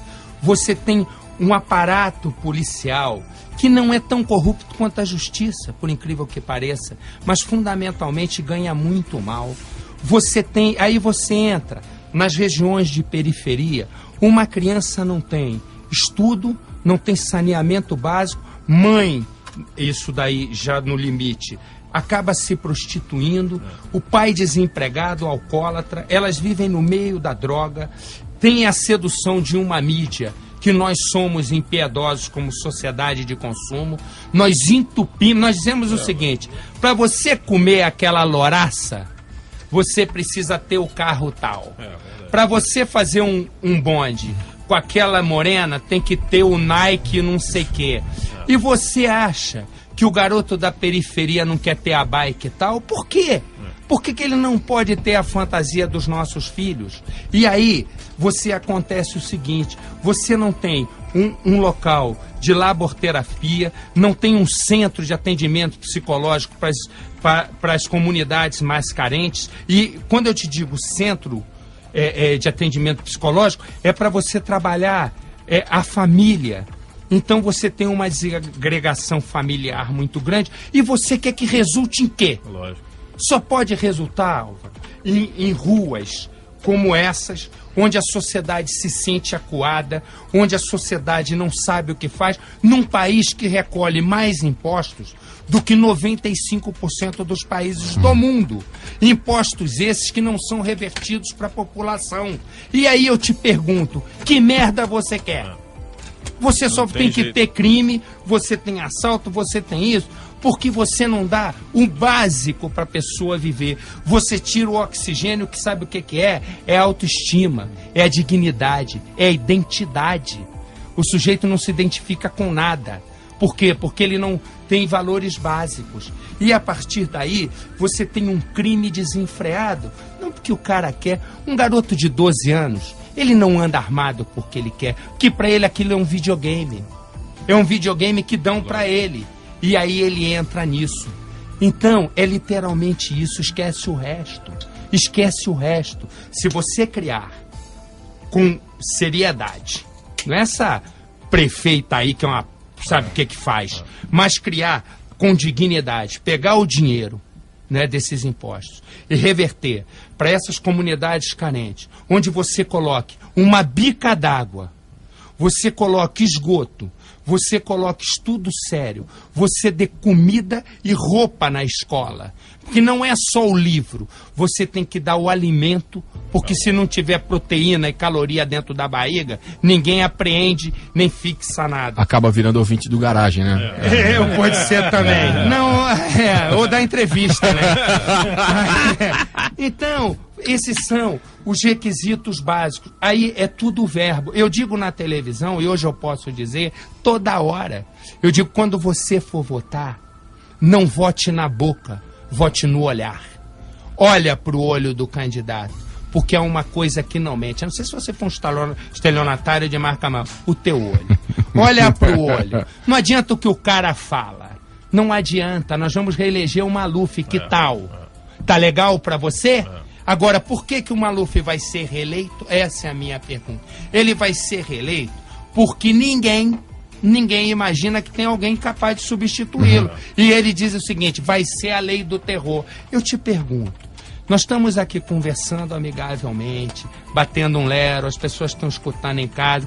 Se eu fosse um sujeito chato, agressivo, pernóstico, arrogante, não rolava nada, tá certo? Então, o que acontece é que nós estamos optando por isso. Porque ninguém traz a verdade, Álvaro. Ninguém traz a verdade. E a verdade é simples, não é no papo, é na ação. Pergunta quanto a Marta Suplicy, ela é psicóloga, tá certo? Eu digo isso na televisão, ela fica querendo arrancar a minha cabeça.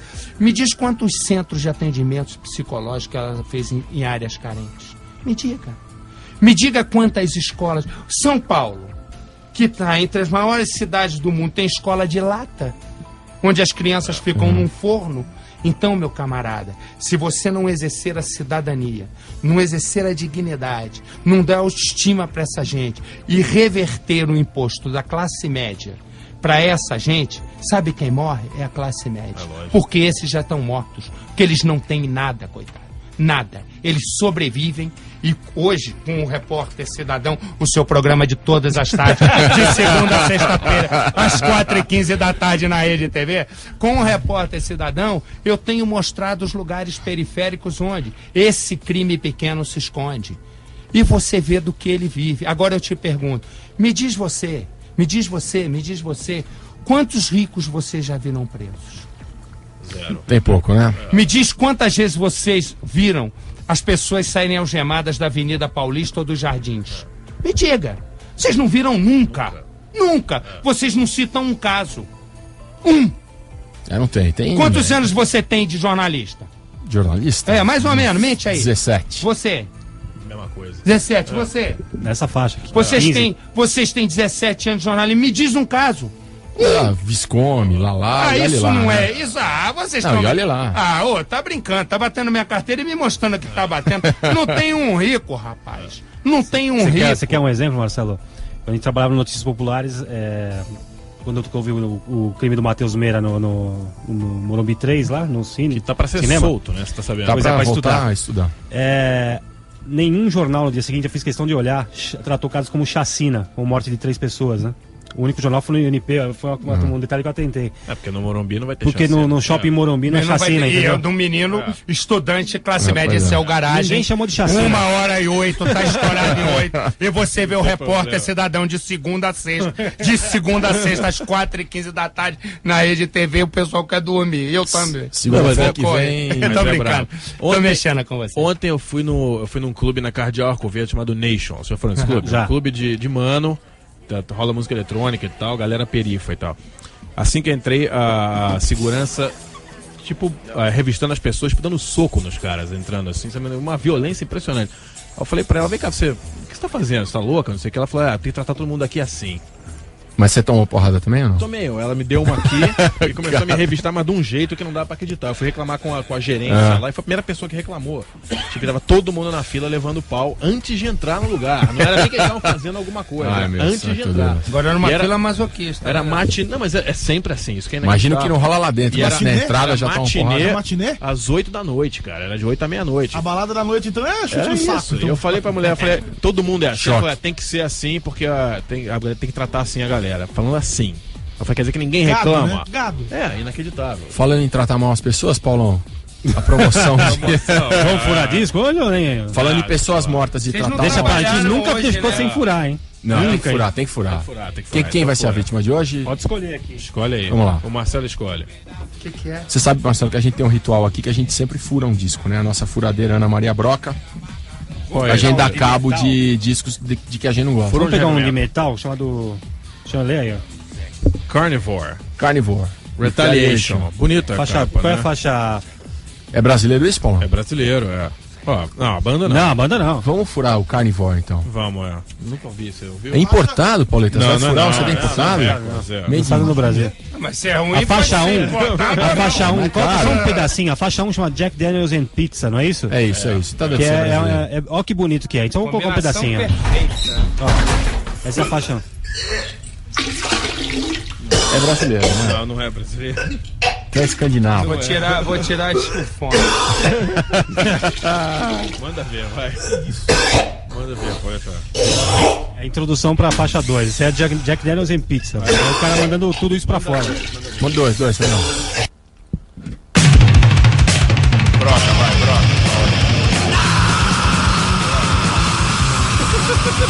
Vai aparecer que é parte da música. Não é? Olha lá. Sandrão viajando no. Porra, Paulo, estourou um fragmento, né? Carnivore. Eu fiz a Retaliation mesmo aqui. Maravilha. Manda o CD, por favor. A gente vai tocar uma música agora e mandar a promoção, o resultado da promoção? Não, manda o resultado da promoção, toca a música e encerra. Então peraí, deixa eu furar o disco primeiro aqui também. Tem que furar o Flaming Lips novo, então? Não é a mesma que a gente falou semana passada, não, né? Não, é Yoshimi Battles the Pink Robots, parte 1. A semana passada a gente tocou, acho que foi do You Realize, né? É a primeira, por favor. Quanto tempo tem, Sandrão? Já foi, Carnivore? Já, foi pro É história saco, já, né? Você só CD pirata que vai fazer dupla penetração, cara. Isso daqui já era. Olha, Vamos lá, vamos promoção, lá, vai.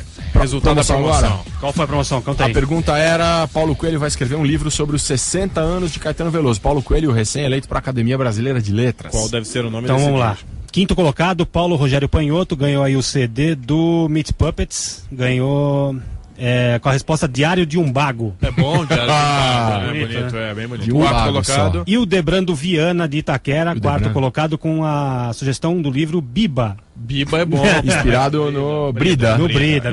Também tá ganhou o Meat Puppets. Terceira colocada uma garota, Ana Maria de Almeida, sugeriu O Masoquista. É bom. Baseado também, no Alquimista. Boas respostas, hein? Boa resposta. Inteligente. Ana Maria Vamos lá. ganhou um disco do Morphine. Charada a nossa furadeira, né, Ana Maria Não Broca? ganhou nada? A Palmeiras não escreveu, Porque esse nome é bom, tem algum sentido. Aqui em São Paulo não, mas o verbo palmear no Rio de Janeiro tem um significado bonito. Segunda colocada, outra garota, Sandra Carvalho, da Casa Verde, sugeriu As Bronhas de Avalon. Não é do Paulo Ganhou Coelho, o Morphine também. E a primeira colocada também uma garota, Maria Cristina Andréia, da Água Fria, que sugeriu A Brida. Brida. Água fria? Água Fria. Existe, É perto do... Diante do É perto... Parque Antártica ali. Não, é Água Branca. Aí Água Branca. Água Fria Mas a na Água Salim Branca Faramaluf geralmente ali. é fria, só daqui que é quente. A Água Fria é o caminho pro Tatuapé ali. Tatuapé, isso, eu me Exatamente. enganei. Então a Maria Cristina Andréia. É Andréia ou Andria? Agora eu tô em dúvida aqui. Larissa, Devo tá falando você errado aqui, né? Sua Parabéns, letra né, também é Larissa? espetacular, Larissa. É Jardim Faria, não Água Faria. Maria Cristina não, Água Andréia ou Andria, não sei qual é aqui. Da Água Fria ganhou aí o CD do Morphine, o EP do Yeah Yeah Yeahs importado da London E o Calling relógio. e o relógio Pet de Shop mesa Boys. do Pet Shop Deu bem, Boys, deu sensacional. Se deu bem, hein? Maravilha, hein? Bom, vou repetir os ganhadores: Maria Cristina Andria ou Andréia, primeira colocada. Tá rindo, né, Larissa? Você não contou sua história do sapato, hein? Semana que vem. Segunda colocada, Sandra Carvalho. terceira colocada, Ana Maria Almeida. Quarto colocado, Hildebrando Viana. E o quinto colocado, Paulo Rogério Panhoto. Vocês têm entre terça e quinta-feira para buscar seus prêmios aqui na Brasil 2000.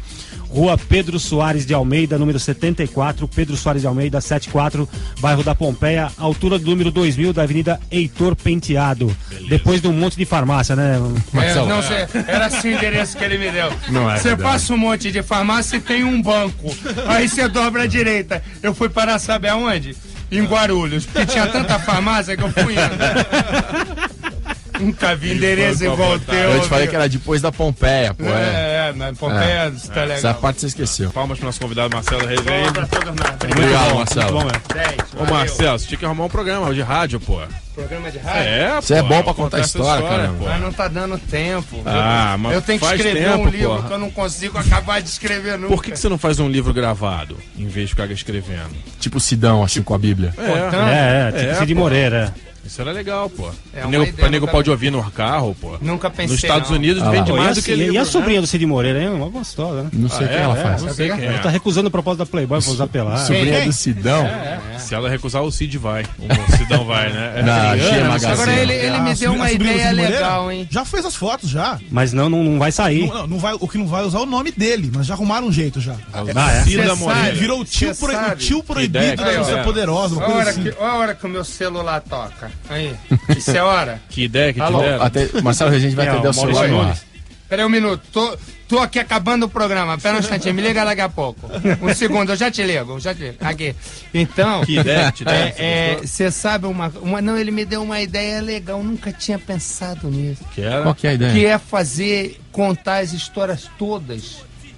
Que eu, mais ou menos, eu gosto de contar a história. Deu pra perceber. Mas também deu pra perceber que vocês gostam de ouvir. Vocês ficam com a cara meio parada, olhando pra mim, ou estavam com sono. Aí, de contar isso no teatro, pode ser uma letra, hein? Vai lá. Fica legal, Reúna ali, pega alguém pra pensar uma ordem, aí um diretor. Uma história. Eu faço com o Roberto, tudo meu eu faço com o Roberto Talma. Então, o Talma dirigindo você, que é melhor. Por que você não ilustra com umas fotos ou cenas das matérias que você fez? Pode ser. Pô. Aí, já arrumei um monte de produtor. Vai, continua. Vamos fazer, pô. Saiu daqui com a ideia montada. Mas é uma ideia legal. One Man Show. Nos Estados Unidos tem isso direto, pô. Não contar a história, pô. É legal pra... Não tem tradição no Brasil, né? Mas lá fora pega mesmo, né? Bom, mas de todas as histórias, a maior foi a revelação de que ele fez a vinheta do Garagem, né? É verdade. Nada se compara. Como é que era a vinheta? Manda aí. Manda as obras pra sair. Tá começando o Garagem.